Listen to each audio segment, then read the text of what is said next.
Hey everybody, Rob Maurer here, and today we are talking about Tesla's Q1 delivery and production report. We just got the numbers just reported here by Tesla, and they've reported production of 305,400 vehicles, deliveries of 310,048. So this was a little bit lower than the numbers that I had gone through yesterday in terms of my expectations. In terms of analyst consensus, this is going to be slightly above in terms of the deliveries. Analyst consensus most recently, according to Bloomberg, was about 309,000, so very, very small beat. It did miss the company compiled analyst expectation, which was 312,000, but that was a few days. It was earlier this week before the news of Shanghai being shut down had come out. So with deliveries outpacing production, I think that last couple of days there definitely had a significant impact on production. Tesla was still able to make some deliveries, and I think that's why we're seeing the deliveries outpace production by such a significant amount. Even though Tesla has very, very low inventory, that's going to be even lower now, heading down towards around 10,000 cars, which is going to be, about 3 days of inventory, again, an all-time low for Tesla at the end of this quarter. So Tesla is going to have to probably work that back up a little bit, or at least not have much that they can draw down from going forward. So let's take a look at the production tracking spreadsheet. We'll talk a little bit about the delivery number too, but we'll start with production. So let me flip over to Excel here. And we'll zoom in a little bit on total production. Hopefully that's a little bit easier to see. So obviously we don't really know exactly how things are splitting up by factory. We'll get a little bit more insight into that when we get the CPCA data reported in about a week or so. So based on what we're seeing here for production, 305,400 vehicles, I'm thinking we're probably seeing both Shanghai and Fremont down quarter over quarter. It'd be pretty tough to get them, to get pretty significant increases. Obviously for Shanghai, that's based on the downtime that we've talked about, both from Chinese New Year and from COVID situation the last, 4 or 5 days of the quarter. But even then, I was expecting a little bit higher number. You can see with those days factored in, March production to me, if these numbers come in split up by factory, kind of how I'm expecting, would be a little bit lower than the February production rate or even January. So that's why the miss to my expectations on production.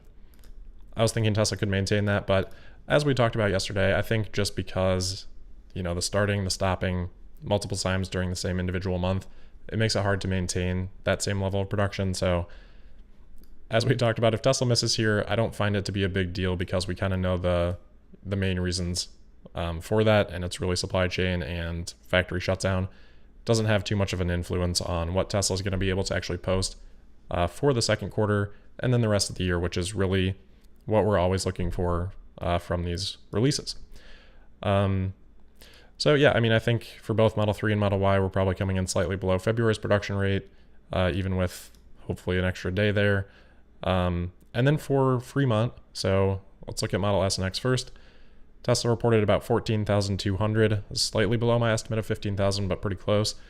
Not really all that different from what we'd seen in Q4, but remember Tesla did have a couple fewer days, so this could have been a little bit higher without that, but still not a huge increase quarter over quarter for S and X. Hopefully we'll see that continue. Tesla has said that they hope to ramp that up to a couple thousand a week, maybe even a little bit beyond that.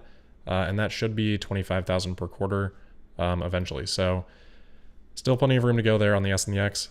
For 3 and Y in Fremont, again, based on what I think probably happened in Shanghai, I think we're probably coming in slightly below where Tesla was last quarter.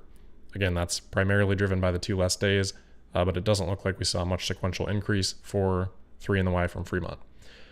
We also don't know Berlin and Texas, so I'm just leaving my 1,000 vehicle estimate in there. We also don't know if Tesla is counting those Texas-made vehicles yet, so there could be a few extra vehicles that Tesla's not deeming as fully produced yet that they'll add to the second quarter. So deliveries production slightly down, only about 400 vehicles fewer than Q4. Daily production rate will be up though, as you can see here. So last quarter, 1,950 over the 92 days of the quarter. Q1, 1,978 per day over the 90 days of the quarter. And that is with, again, missing significant time in Q1 in Shanghai.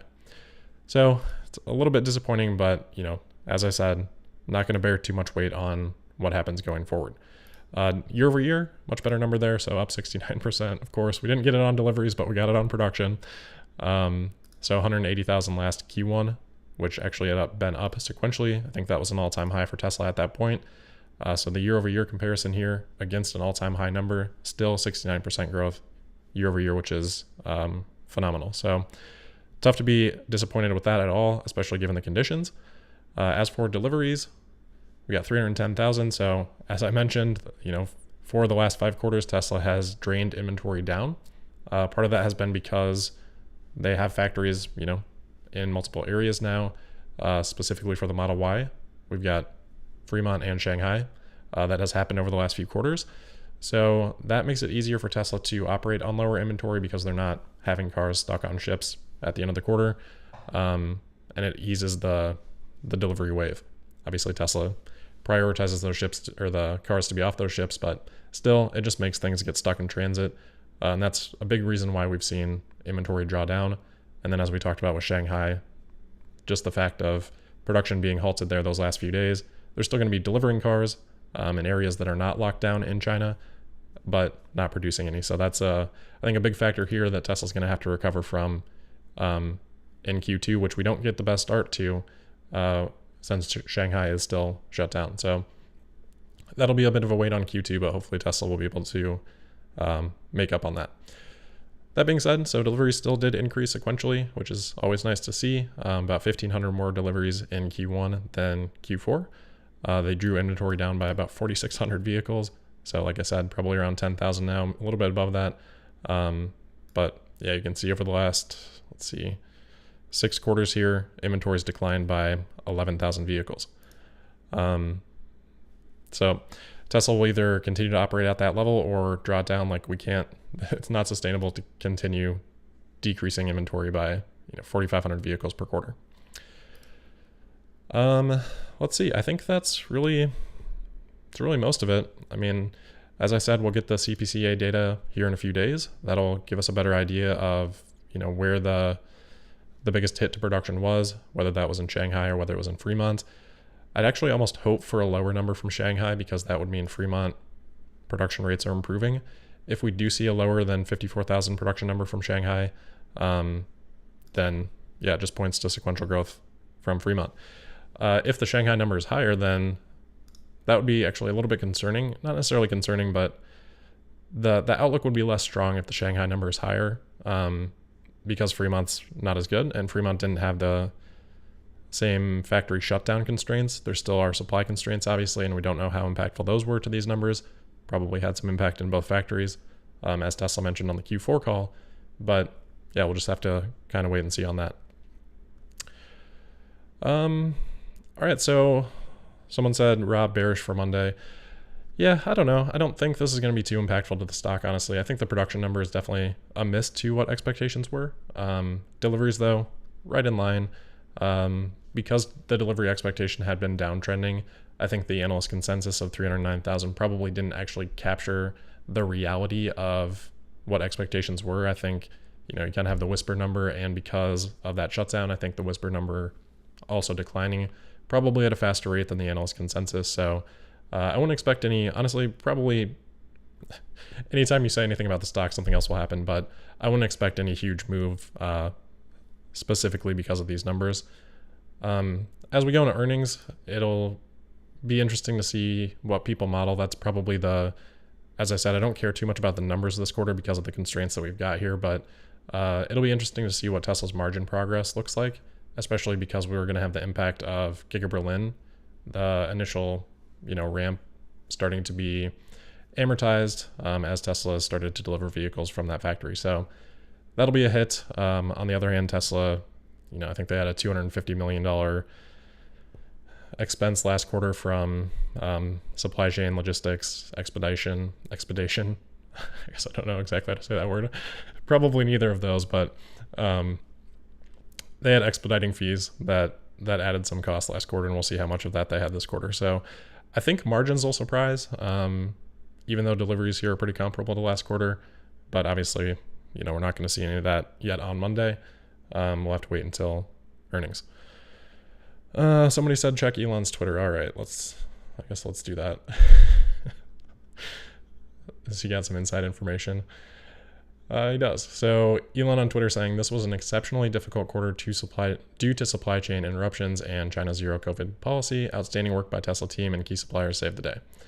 So yeah, that's exactly what we've been talking about. There's not a whole lot to read into here for future quarters because of these issues that Elon mentioned. Obviously, supply chain challenges could continue, and we probably should expect them to continue, which is unfortunate.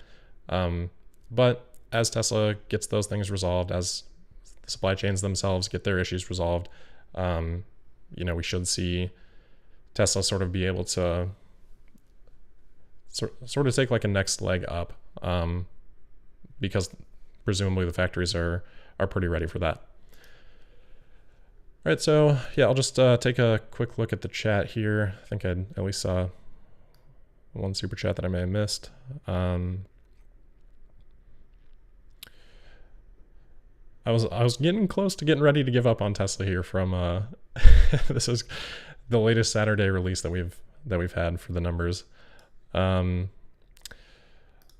for the super chat, JR. So favorite 2 to 3 non-Tesla stocks at current prices. I'm not even going to give those. I mean, you guys know most of my portfolio is in Tesla.